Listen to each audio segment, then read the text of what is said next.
It has been a few months since the world witnessed an unprecedented global health crisis, which started as an outbreak in China, has now spread to over 200 countries, with the number of cases and deaths in many places still growing exponentially. A third of the world's population is under lockdown. A second crisis in the form of economic recession is on the way. Economic watchers are of the view that in order to introduce right response as well as recovery measure, it is important for countries to understand the impact of COVID-19 on economies. The outbreak of COVID-19 pandemic all over the world should be disturbing and should also disturb the political, social, economic, religious, and financial structures of the whole world. World's topmost economies such as US, China, UK, Germany, France, Italy, Japan, and many others are on the verge of collapse.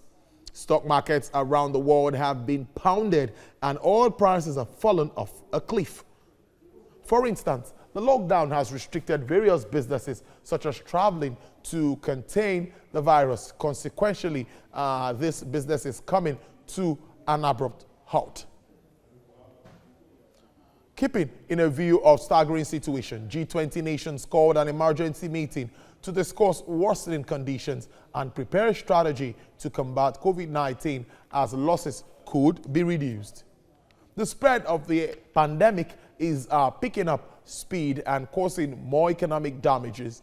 It has been observed by global financial experts that economic recovery from this virus is only possible by 2021 because it has left severe impact on the global economy and the countries face multiple difficulties to bring back in a stable condition.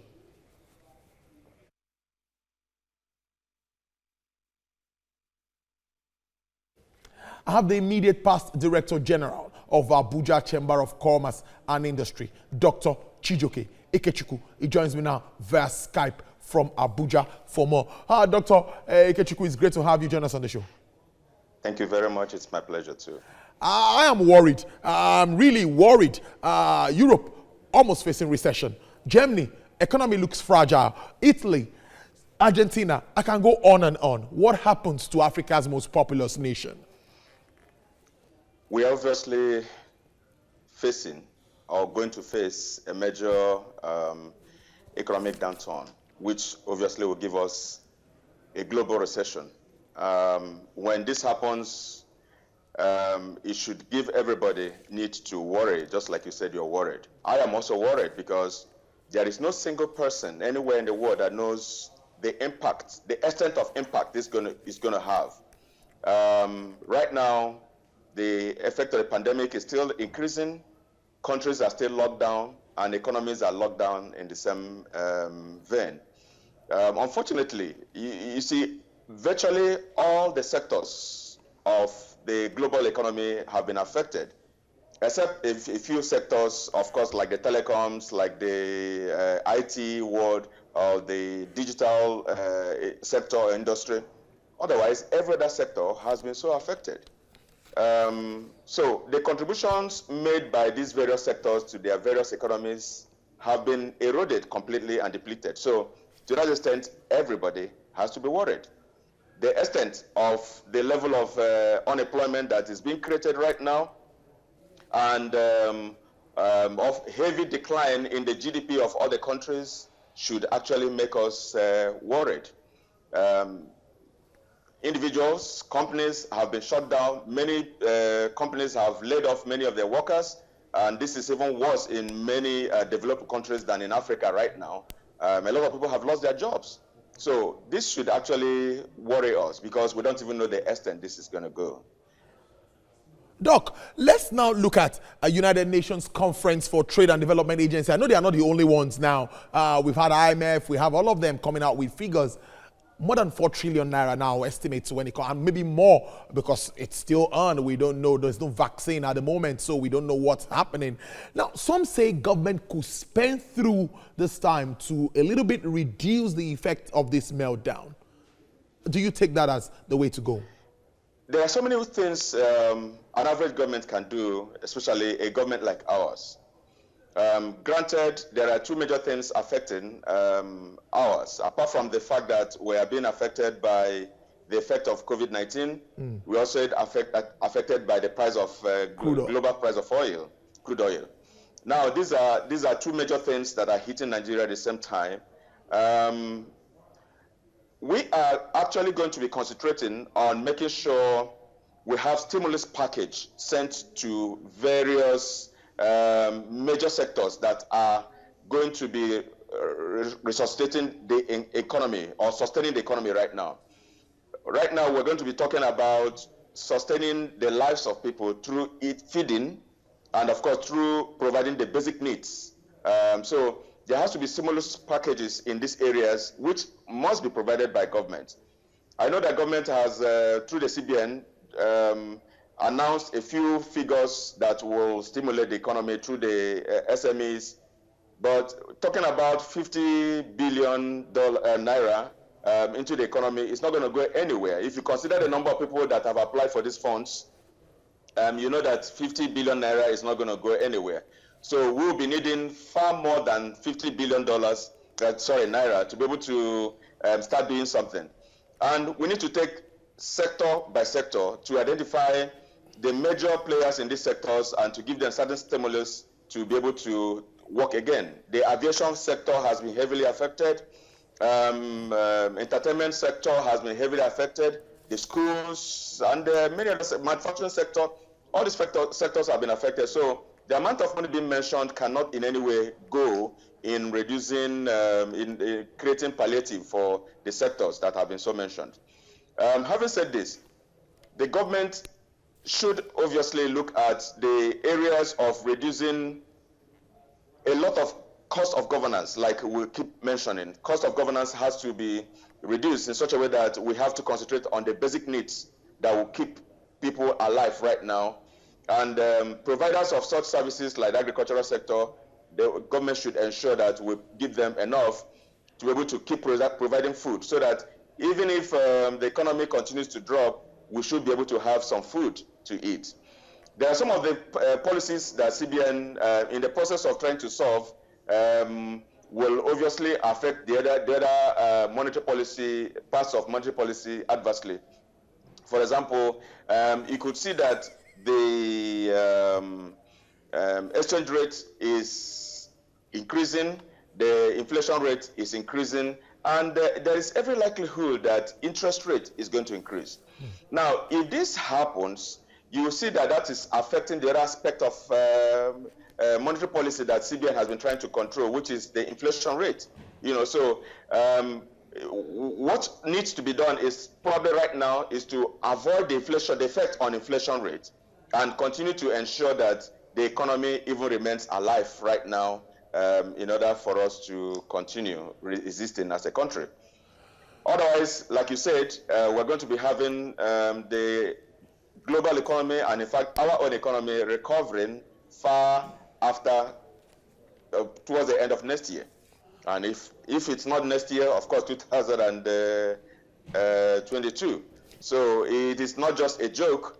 The only sector that is just smiling today to the bank are the telecoms companies, of course the internet providers and things like that. Sure. Of course, you and I know what the extent of the size of Zoom that people are using today to hold meetings. I must tell you. So yes, Zoom has increased their profitability and their size by more than almost 100%. Yeah. You know, within a very short period. So that is happening to our own companies here, telecoms. And that is just what we will face. Indeed, they are smiling to the banks at the moment. We see what's happening with Netflix and Zoom, like you identified, That's Doctor. right. I can see you're really full. Even now we are having you also via Skype. Before now, we would have had you live in the studio. Now, let's look at disruption now among supply chains or within the chain. It's very worrisome here because most of our produce come from outside Nigeria. That's what we'll talk about importing. Now, I'm looking at how this would also affect our businesses, manufacturing. Does it mean that we really now have to take seriously backward integration, or what do you think? Yeah, very importantly, we need to do that. You see, when there is a situation of recession like that, the one that's just getting close to us, we need to be looking inwards and think of backward integration. Now, we tried it so many years back in this country, and within that period, the country started having self-sufficiency in supply of raw materials. Most of the things, you agree with me that most of the things we import into this country, we have them here and we can produce them here. And if we're talking about a lot of things that we're importing, we can actually produce. So this is an opportunity for our local capacities to be enhanced. This is an opportunity for our local capacities to start producing and to be generating their own income. Let us even take an example, the issue of petroleum products that we import. If we actually had our refineries doing well, or probably the Dangote refinery working to capacity right now, we won't be talking, if you know the amount of money we spend every month importing petroleum products into this country, then of course you know the kind of thing we're going to be saving. Talking about other raw materials, there is no raw material we want today we cannot produce within this country. Otherwise, you see that once we close the borders to these raw materials, a lot of manufacturers are going to be springing up on daily basis, and you see the kind of local capacities we are going to be developing, and that way jobs can as well start coming back again to Nigeria. And so much as we're looking at it in the short run that it's going to be affecting our production capacity, in the long run, we're going to be having a lot of manufacturers emerging from within here, because if we don't have any way to import, then we have to produce locally and change our supply chain process. Doc, finally, before I let you go, Doc, I know you have been a immediate past DG of the chambers in Abuja, a lot of interactions with business people. Now, at this time, what's your advice to business owners? What should be priorities? What should they take seriously at this time when it comes to moving their businesses forward despite all of these challenges? It's not looking very good, I agree. But what should business leaders look at this time? First of all, every business must encounter problems. And your ability to be able to face these problems and solve these problems should determine how the level of tenacity you have. Now, business owners should identify their problems one after the other and profile these problems.